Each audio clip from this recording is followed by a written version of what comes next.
scientists conducted a radical experiment in an undisclosed facility. The scientists had theorized that a human without access to any senses or ways to perceive stimuli would be able to perceive the presence of God. They believed that the five senses clouded our awareness of eternity, and without them, a human could actually establish contact with God by thought. An elderly man who claimed to have nothing left to live for was the only test subject to volunteer. To purge him of all of his senses, the scientists performed a complex operation in which every sensory nerve connected to the brain was surgically severed. Although the test subject retained full muscular function, he could not see, hear, taste, smell, or even feel. With no possible way to communicate with or even sense the outside world, he was alone with his thoughts. Scientists monitored him as he spoke aloud about his state of mind in jumbled, slurred sentences that he couldn't even hear. After 4 days, the man claimed to be hearing hushed, unintelligible voices in his head. Assuming it was an onset of psychosis, scientists paid little attention to the man's concerns.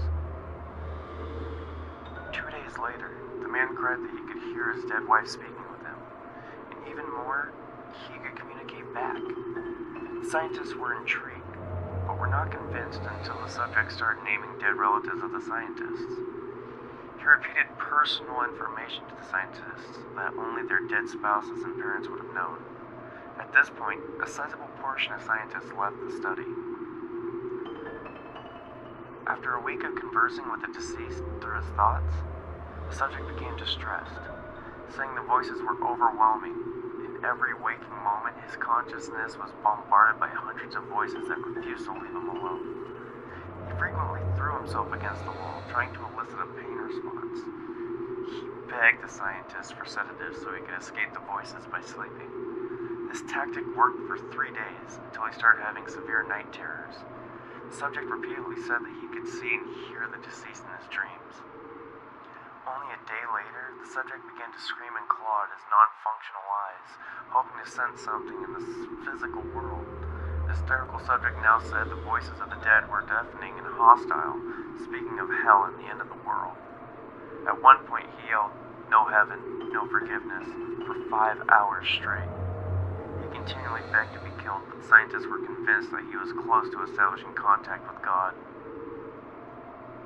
After another day, the subject could no longer form coherent sentences. Seemingly mad, he started to bite off chunks of flesh from his arm. Scientists rushed into the test chamber and restrained him to the table so he could not kill himself. After a few hours of being tied down, the subject halted his struggling and screaming. He stared blankly at the ceiling as teardrops silently streaked across his face. For 2 weeks, the subject had to be manually rehydrated due to the constant crying. Eventually, he turned his head and, despite his blindness, made focused eye contact with the scientists for the first time in the study. He whispered, "I have spoken with God, and He has abandoned us." And his vital signs stopped. There was no apparent cause of death.